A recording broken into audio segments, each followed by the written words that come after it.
Friends for Good, back again. And our theme this week, why it is important to forgive. And our inspiration for this actually comes from a past episode when Zach and I talked about community and why it's important to be a part of a community. Something that I want to say about forgiveness is it's not about winning or losing.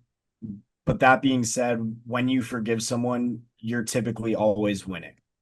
And what I mean by that is being able to forego hateful emotions or feelings that you have been wronged and to look past that and to truly just say or think to yourself, like, I forgive you, I understand you, I'm over it. It not only it sheds such a weight off of your shoulders, but it also tells that other person that if I can be forgave, I could, or if I can be forgiven, I can also forgive others. And it's like we've talked about before. It's ripples.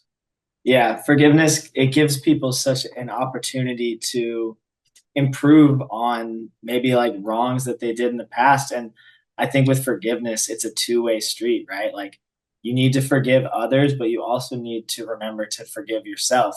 And both things can be really difficult. I think about, you say it's not about winning, but you are winning when you forgive somebody because let's say someone genuinely wrongs you, right? When you forgive them and in your heart of hearts actually truly forgive them, they no longer hold this wrongdoing over you, and it's like they never did it to begin with. And you can always it's you're being the bigger person, right? And but it's not about being better than somebody else.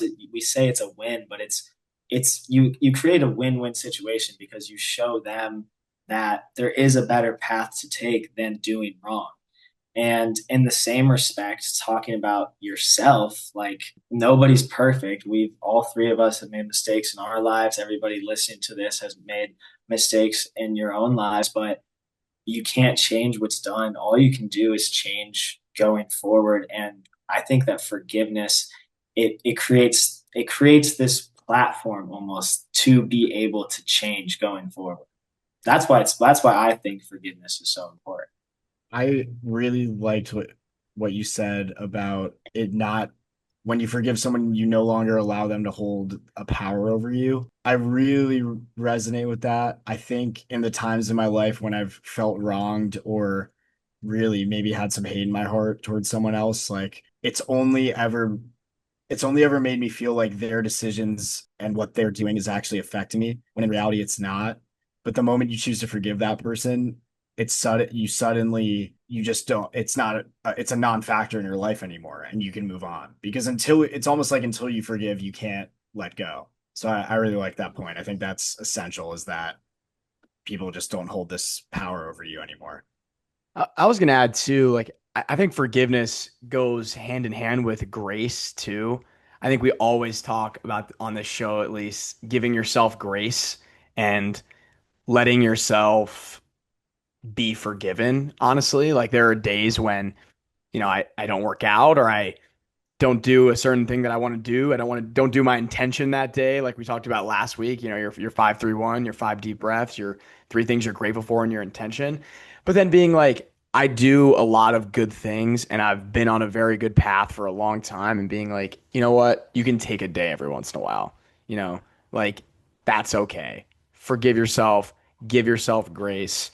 Like, I feel like Zach and I bring this up like every episode. He's like, like, dude, I wish I didn't do that. And I'm like, dude, give yourself grace. Like, you've done so much so well for so long. Like, take a day. It's not the end of the world, you know? Yeah, you're almost holding, you're almost like when you choose not to forgive, you're doing a disservice to yourself because that thing that you're not, let's just talk about somebody else, doing a wrongdoing on you.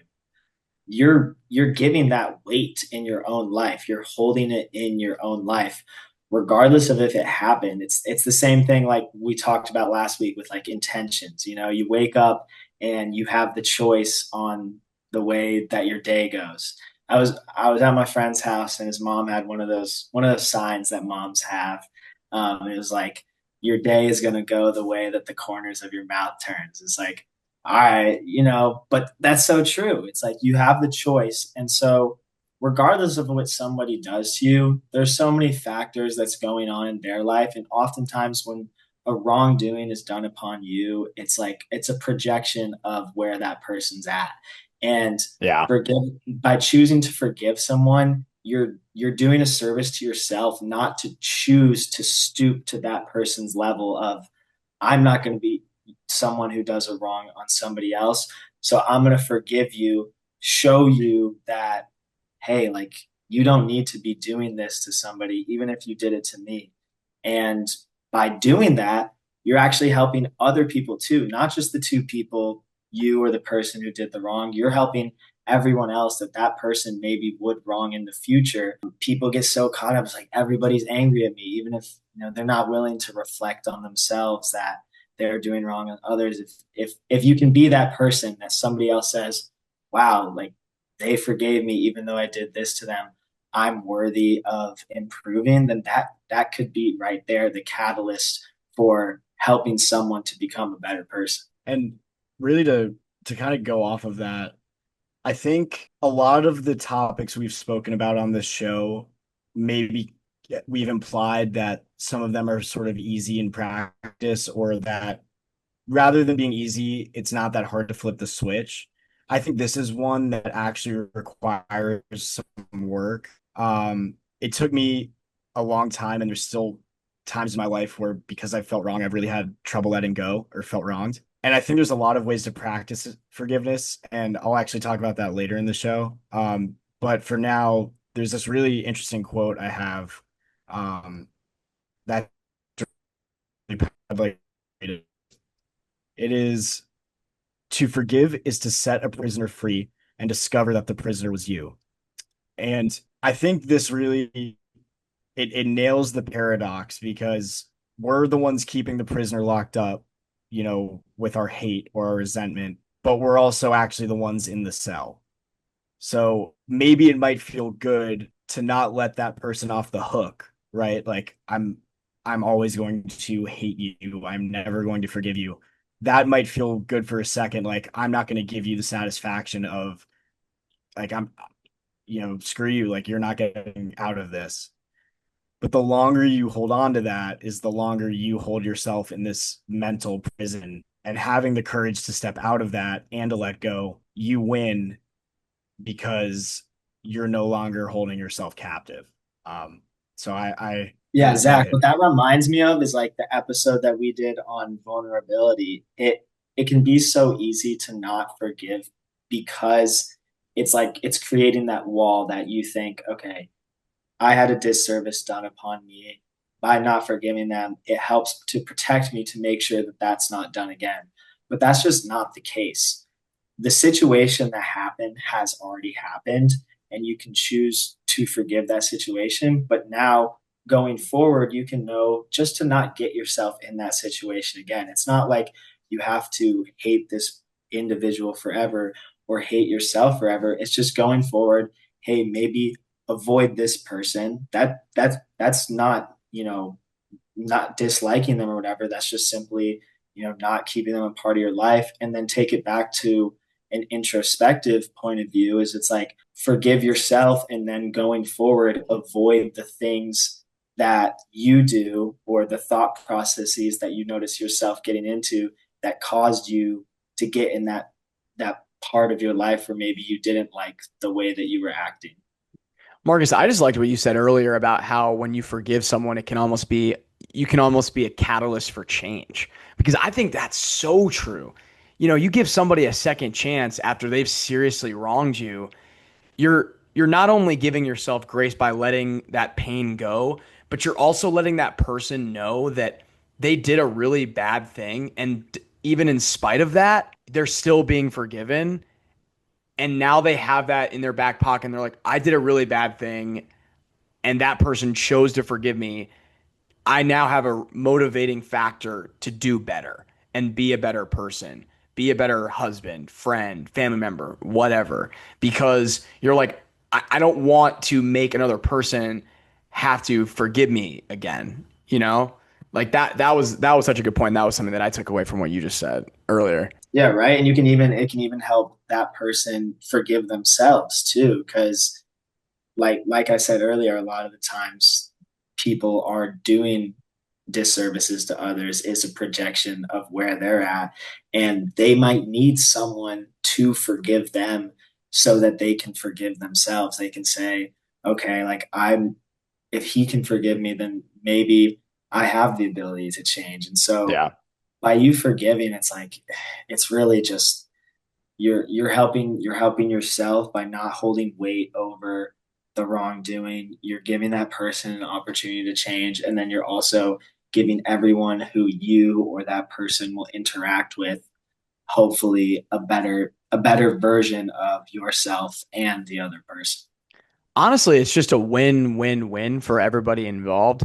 And I'll just ask both of you the same question, and maybe we'll just give the floor back to Zach here. But Zach, do you remember an instance in your life where you feel like you had to dig deep and forgive someone for like some real wrongdoing? And do you remember how you felt afterward after forgiving that person? Yeah, very vividly. I feel, I guess, like odd saying this on the podcast, but you know, I guess not many people know, so it's fine. But I went through a breakup, sophomore year of college, and I vividly remember, going through that breakup and reliving parts of the relationship in my head and having a very much a victim mindset of like, oh, she did this, she made me feel this way. And all the while that this was happening, I never really acknowledged where I had gone wrong in the relationship and like the things that I had not done well. And I think there's mutual hate from both of us, like for a while. She might still hate me. I have no idea. But it got to the point of I had gotten over her and like I was over the breakup or over that. Yeah. But the feelings of like hate and resentment that I held on to lasted a lot longer than they should have. And when I got over it, really got over it, it was at a period where I was also like not doing well in life. Like this was like my junior year of college that I kind of like discuss about like I said, like I had been Do you over think her do you think holding on to that maybe contributed to some of that as well? 100%. And I think the point I'm getting at is like I had held on to the feelings of hate and resentment for so long, even though I didn't miss her or wanted to be back in the relationship. It was like I just didn't forgive her. And then I thought about the things I did in the relationship and I definitely didn't forgive myself.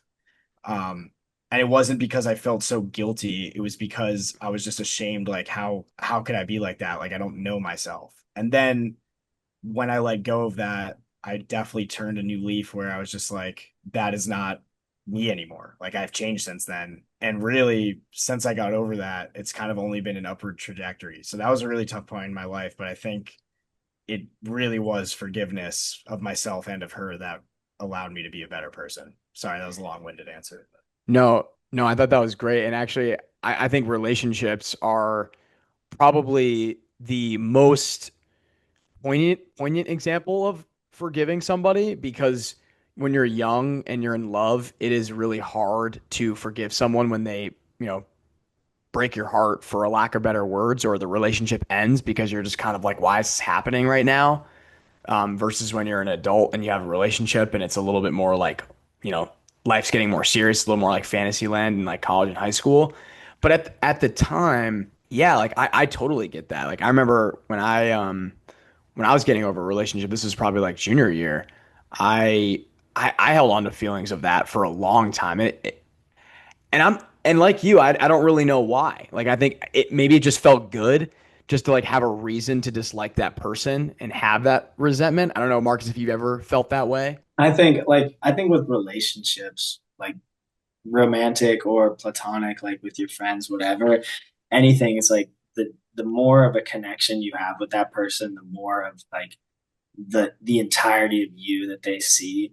And that's a really vulnerable thing, right? And so like I like life is a spectrum, right? You can be the goodest of the good or you can be the baddest of the bad. And when you open up to someone in that way, they're gonna see the entirety of you in a way that you might not even see yourself. Like I feel like sometimes people put the blinders on to the bad things that they do, and And So maybe true.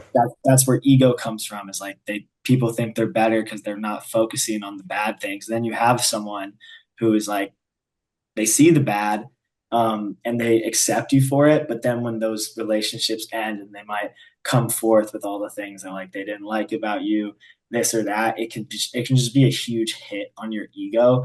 So I really think like with just like the breakup example, if you're upset about a breakup, like for a long period of time, like obviously you're going to be upset for, initially whatever. But if you hold on to it, I do think it's like an introspective sort of thing. Like there's parts of yourself that maybe you were putting the blinders onto, like Zach, it kind of seems like that maybe was the case for you. And then it caused you to go down like a worse path, but then allowed you to come out of it even better because you were able, even if it took longer than you would have hoped, like now that you see everything for what it is, you're able to, back to forgiveness, you're able to forgive that person, but also yourself for just the entirety of the scenario.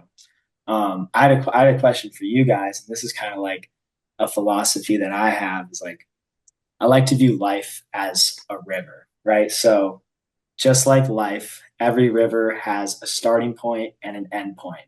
And between the start and the end, at any point, a river could meander, it could widen, it could shrink in, it could go really slow and trickle, it could go really fast and have rapids, it could grow to be a giant waterfall, it could have, stale, rotten water at some point. But at every point, in a river, every point is connected to all the points before it and all the points that will come after it. And also, at no point does a river cease to be a river. It is never broken. And in the same way, does life never cease to have meaning? Your life is never broken. You're never lagging behind. You might just be at a different part of your river, essentially. And so, what I think can happen so often in life is we're at these parts where maybe we're meandering and things aren't super concrete, or we're trickling, we're going really slow. And in those times, it's hard to imagine that you're going to become a waterfall at some point, or your rapids are going to start to flow. So I think that's like where forgiveness in yourself comes from. How do you guys think that it's how do you guys think that you can, in those times when you're meandering, when your river is trickling slow, that you can just like remind yourself that this isn't necessarily who you are, it's just a part of the journey? So what this reminds me of, and just really quickly, have either of you seen Avatar: The Last Airbender? Yes, of course. uh Oh, Oh, Marcus, there's no way you haven't I, seen it, dude. I know There's actually no. Marcus, Wait, Mark, real quick before you do your thing, yeah. Marcus. If anyone would appreciate that show, if anyone on Earth would appreciate that show, it's you. All Like right. the arcs, like Zuko, bro. Like you just have to watch that show. The thing is, I literally follow an account on Instagram called Uncle Iroh Quotes, Yeah, and I he know just you spits. do. I follow it too, and I see the likes, bro. You can't. You need, bro. Please watch the show. I'm actually gonna get tight. so I'm gonna reference an exact scene from the show. And again, Marcus, actually, the fact that you get to watch that show for the first time as a 22-year-old is like actually beautiful, because it's gonna be amazing. I've probably seen it over 5 times. Anywho, there's a scene where Aang, the main protagonist, is trying to master the Avatar estate, and he meets with Guru Patik, and they go into, I believe it's the Western Air Temple, and he's trying to unlock his chakras and like become like a more holistically sound person. And one of the examples of unlocking one of his chakras is learning how to forgive himself for things that he's done, even though he is a really good person. And the example that Guru Patik uses is the ebbs and flows of a river, and how the algae and the rocks and the wood can stop the river from flowing. But if you move those things, then the river flows. And just like the example that you brought up, he said like sometimes rivers get stale and the stream is slow. But when you remove those things, when you forgive, the stream flows. And I definitely think there have been moments in my life, I think everyone experiences it, where, like a river, you're not moving at the pace you want to, or you're meandering, or you're going side to side. And then you I think something has to happen, and I'm not going to say it has to be some crazy thing, but at some point you hit a wall or you have a moment or something comes to you and you're like, I have to make a change. I just have to do something differently for the pace of my river to pick up, to be a rapid, to get where I'm going. I'm not going to say it needs to be like some like it's not like Avatar where he has to go to you have to go to some Western air temple and meet with a guru, but learning how to forgive definitely is one of those things that lets your river just keep flowing 100%. And I actually think it's probably one of the hardest things to do, especially at a difficult point in your life. But that's such a good like personification of like what we're talking about, honestly, Yeah. if that I, makes sense. I'm going to do a little spiel on yoga really quick because I think yoga, it can really help with uh, inner forgiveness. And you said letting go. I think forgiveness and letting go are synonymous. So the body stores stress and it stores trauma. It gets inflamed, and so this one time, the first ever time I got a massage, this was in March. I was getting a massage. It was great. It was like in this underground spa. They had me doing this whole like they had me warm up for the massage, doing like cold plunge into a hot tub, into a sauna, into a shower, whatever. And then I was sitting there getting my back massage, and there's this spot on the upper right middle of my back where the masseuse was going over it, and it was like immediately I was like, oh shit, like this is painful, like this is really really painful, and I could tell that she felt it in me because I like squirmed a little bit, and so then she kept going over it, and I was like, oh my gosh, I'm in so much pain right now. And I was sitting there thinking to myself, I'm like, all right, if you don't choose to let go of this pain, like you're just gonna be sitting here for the rest of the massage in pain. And I knew I wasn't gonna get up because I paid for the thing. So I'm sitting there and I'm just like, all right, you need to let go of this pain. And and I did. And eventually she kept going over it and it didn't hurt anymore. And so after the massage was over, I went about the rest of the day, and I just felt like this sense of like, I just letting go. I called one of my friends and I'm like, yo, you can really just let go of shit. It sounds stupid, but No, it's not though. it was one of the first times in which I really just felt the ability to let go of things. And so in the weeks that followed, I went through this crazy like spiritual journey of just having epiphanies after epiphanies of kind of like how the universe worked. And every single epiphany that I had was all centered around like love over fear, of choosing to let go, of having grace, like all these things that we talk about having gratitude. So I think what happened, you're talking about the last airbender, and like unlocking the chakras. They say your chakras, you have seven of them and they start at your feet, and then your last one's at the crown of your head. Yep. Well, you really store stress in your body, you store trauma in your body. And I think what happened is like I had this blockage in my back, maybe at like my fifth chakra or whatever.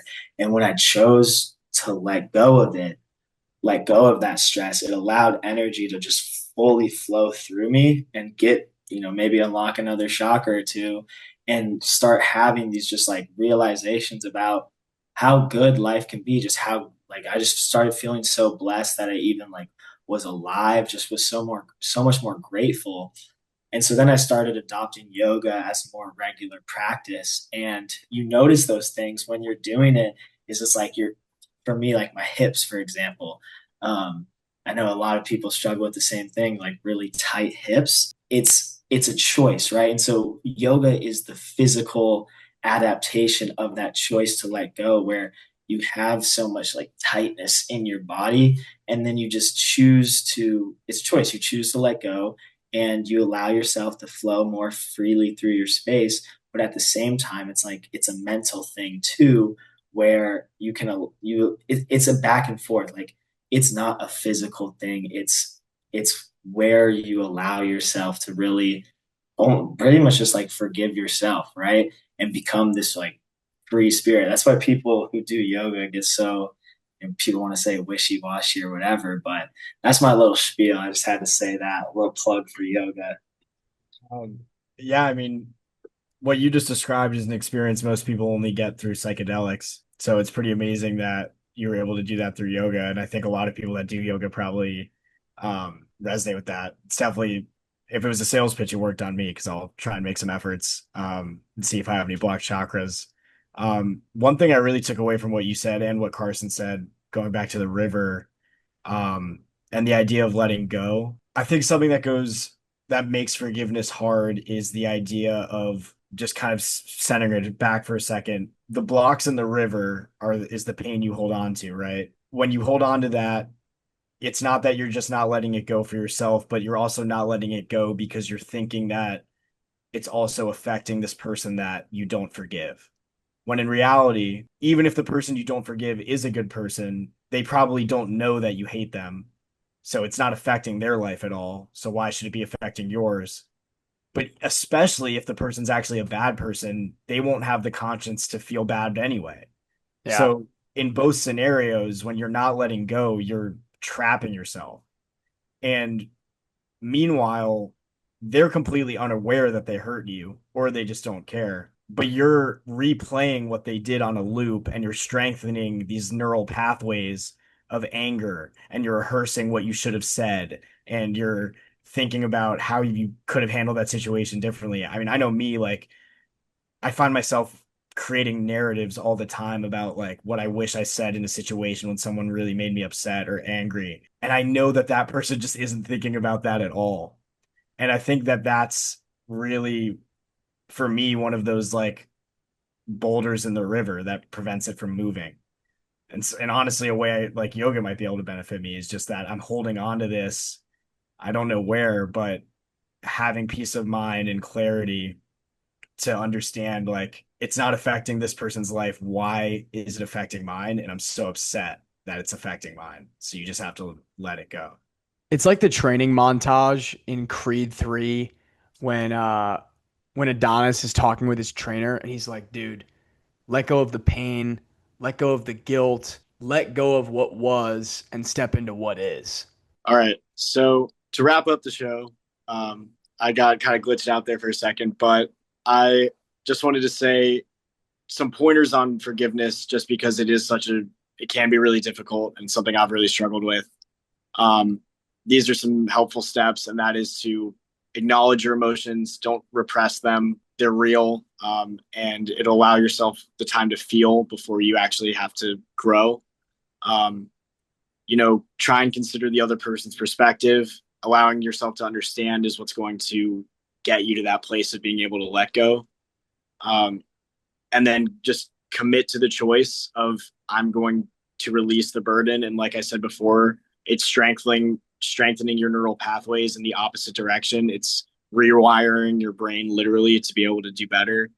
And then most importantly, practice self-forgiveness because you have to love yourself before you can really love anybody else. So that's it. That's all I have to say. And I'll just add one more thing before we close it out. Also, expressing gratitude to the person that you're forgiving at a later date, you know, recognizing that they wronged you, but then being grateful that you decided to forgive them and grateful that they're still in your life because you made the conscious effort and decision to forgive. I think that's really important too among the list of things that you brought up. But Marcus, if you have anything to add, otherwise I think we can close out a really well done episode 17. I just love doing this show, man. It's just best part of my week, honestly, every week. Me too. Yeah, it's been great talking with you guys. I look forward to this all day, all week. So it's been awesome. Forgive others, forgive yourself. That's the key. Easier said than done, of course, but like Zach said, just take those steps little by little. It's a skill. You'll become better at it. And that's all I got. Then that's all we got. We'll see you next week. Cheers. Bye, everybody.